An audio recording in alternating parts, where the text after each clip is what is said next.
시청자 여러분 안녕하십니까? 지방자치 중점 소식을 전하고 더 나은 지방자치의 방향을 제시하는 지방자치 1번지입니다. 대전광역시가 4차 산업혁명 특별시 조성에 본격 나섰습니다. 대전시는 지난 31일 시청에서 전국 최초로 4차 산업혁명 추진위원회를 출범하고 본격적인 특별시 육성에 들어갔습니다. 권선택 대전시장과 신성철 카이스트 총장을 공동위원장으로 하고 관계 전문가 19명으로 구성된 추진위원회는 정부의 4차 산업혁명 육성 정책에 부응하고 선제적 대응 기반을 마련하게 됩니다. 이 자리에서 대전시는 대전 육성 기본계획 보고를 통해 혁신 생태계 조성, 미래형 신산업 육성 등 4개 전략 17개 과제로 확대한 기본계획을 보고했습니다. 오는 12월 개관을 앞둔 전북 남원시립 김병종 미술관 명칭을 놓고 논란이 일고 있습니다. 미술관 명칭에 개인 이름이 포함됐기 때문인데요. 박성훈 기자가 보도합니다.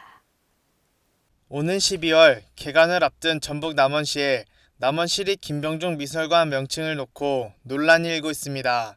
지역 미술인들은 공공미술관에 개인 이름을 넣는 것은 추후 개인 미술관처럼 운영될 수 있다며 반대하고 있습니다. 남원시는 김병종 브랜드를 활용해 국가 보조금을 받았다며 맞서고 있습니다. 시는 국비와 지방비 38억 원을 들여 시립미술관을 신축, 오는 12월에 개관할 예정입니다.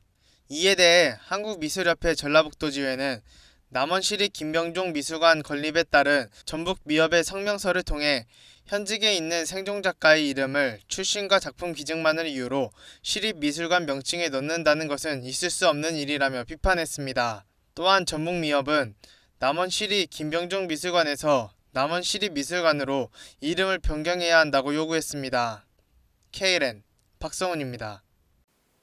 박원순 서울시장이 지난 31일 아니스 바스웨단 자카르타 주지사 당선인과 만나 도시의 교류, 협력 방안을 모색했습니다. 문재인 대통령의 아세안 특사로 인도네시아를 찾았던 박 시장은 도시, 교통인프라 등 서울시 정책을 자카르타에 소개해주고 싶다며 바스웨단 당선인을 초청했습니다. 바스웨단 당선인은 3박 4일 일정으로 서울에 머물며 서울로 7017, 서울교통정보센터, 마포자원 회수시설 등을 둘러볼 예정입니다. 헝가리 부다페스트에서 열린 2017 세계 수영선수권대회가 폐막해 세계 수영인들의 눈이 차기 개최 도시인 광주로 향합니다.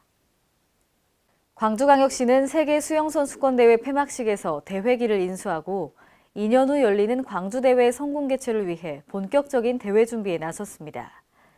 2019 광주대회 슬로건이 다이브 인투 피스인 만큼 윤 시장은 인사말에서 차기 대회 개최 도시 광주가 전하는 평화의 메시지를 강조했습니다. 윤 시장은 이제부터 광주의 시간이다며 민주, 인권, 평화의 특별한 가치가 담긴 광주 정신이 2019 광주대회를 통해 전 세계에 펼쳐나가기를 희망한다고 밝혔습니다. 문재인 정부가 출범한 지 2달 반이 지났죠. 출범 이후 전북을 2차례나 방문해 전북의 친구가 되겠다며 주요 현안 해결에 기대감을 높였으나 사실상 빈손이었습니다. 신다혜 기자입니다. 새 정부가 출범한 지 2달 반이 지났지만 전북 현안에 대해서는 해결될 기미가 보이지 않고 있습니다. 문재인 대통령은 출범 이후 전북에 2차례 방문해 전북의 친구가 되겠다며 주요 현안 해결에 기대감을 높였으나 기대에 크게 모자라 도민들에게 실망을 안겼습니다. 문 대통령은 지난 2월 전북기자협회에서 주최한 문재인 후보 초청 토론회에서 새만금 예산 확보와 군산 조선소 현안에 대해 언급했습니다. 새만금을 이제 너무 오래 끌었기 때문에 이제 조금 그 예산을 좀 집중해서 단기간에 개발이 완료되도록 그런 노력을 기울여야 한다고 생각합니다.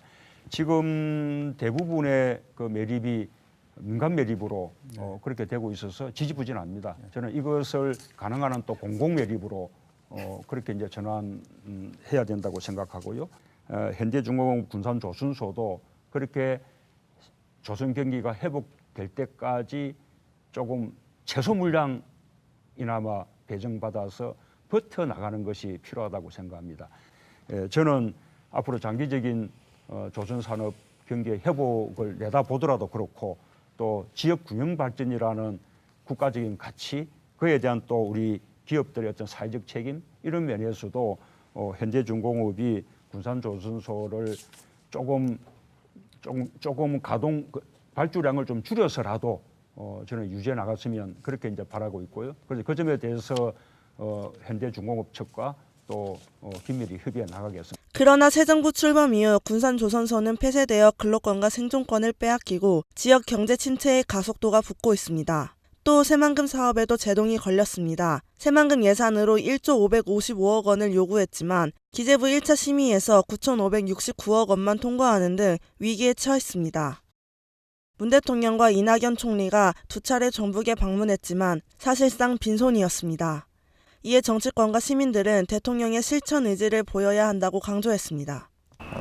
대통령 선거 때 문재인 후보가 공약을 했다라고 하면 그 공약 자체를 실행하기 위한 구체적인 계획이나 의지가 보여야 되는데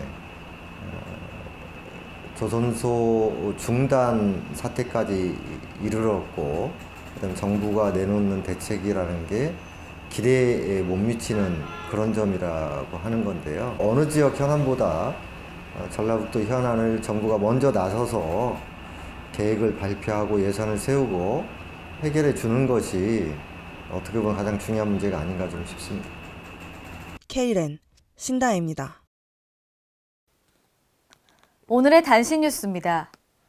내년 4인 가구 기준 월 소득이 135만 원 이하면 기초생활보장제도의 생계급여를 받을 수 있게 됩니다. 또 4인 가구를 기준으로 180만 원 이하면 의료급여, 194만 원 이하면 주거급여와 225만 원 이하면 교육급여가 지급됩니다. 보건복지부는 중앙생활보장위원회를 개최하고 이 같은 내용의 기준 중위소득과 급여 수준 등을 심의, 의결했다고 밝혔는데요. 기초생활수급자의 선정 기준이 되는 기준 중위소득은 4인 가족 기준으로 1.16% 인상한 451만 9,202원으로 결정됐습니다. 인천공항의 항공기 내 반입 금지 물품 처리 절차가 압수 폐기에서 보관 택배 서비스로 크게 개선됩니다. 국토교통부는 기내 반입이 금지된 물품들을 공항에서 보관하거나 택배로 보내주는 서비스를 오늘부터 시작하는데요.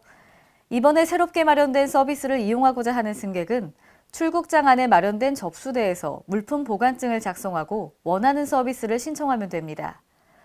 추후에 해당 물품을 접수한 후 승객이 기재한 주소지로 보내거나 영업소에서 승객 귀국일까지 유료로 보관하다가 돌려주게 됩니다. 이상으로 지방자치 1번지를 마칩니다. 시청해주신 여러분 고맙습니다.